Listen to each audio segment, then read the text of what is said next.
നമുക്ക് ആദ്യം തന്നെ ആൽബട്രോസ് ശലഭങ്ങളുടെ മൈഗ്രേഷനെ കുറിച്ചൊന്ന് എന്താണ് അവിടെ സംഭവിക്കുന്നത് നോക്കാം.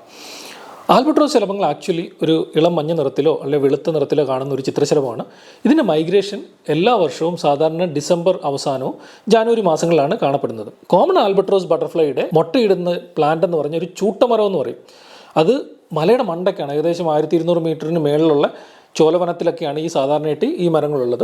ഡിസംബർ അവസാനവും ജാനുവരി ആദ്യ ആഴ്ചയിലൊക്കെ ഇതിന് ഒത്തിരി തളിരില ഉണ്ടാവും. അപ്പോൾ ഈ സമയത്ത് ഒരുപക്ഷെ ലക്ഷക്കണക്കിന് ബട്ടർഫ്ലൈസ് ആണ് അവിടെ പോയിട്ട് മുട്ടയിട്ടിട്ട് ഇത് അതിരാവിലെ വിരിഞ്ഞിറങ്ങും. ആയിരക്കണക്കിന് ബട്ടർഫ്ലൈസ് ഒരുമിച്ച് വിരിഞ്ഞിറങ്ങും. ഇവർ വിരിഞ്ഞിറങ്ങി കഴിഞ്ഞാൽ ചെയ്യുന്നതെന്ന് പറഞ്ഞാൽ ഇവർ ദേശാടനം ചെയ്ത് താഴോട്ട് പറന്ന് വരും. എന്ന് പറഞ്ഞാൽ സാധാരണ ഇവരൊരു നദിയോ ഒരു പുഴയുടെ തീരം കൂടി ഇവർ നൂറുകണക്കിന് ബട്ടർഫ്ലൈസ് താഴോട്ട് പറന്നിറങ്ങും. ഇപ്പോൾ നൂറുകണക്കിന് ഒരു മരത്തിൽ നിന്നായിരിക്കും പറന്നിറങ്ങുന്നത്. അങ്ങനെ നൂറുകണക്കിന് ആയിരക്കണക്കിന് മരങ്ങൾ അവിടെ ഉണ്ട്.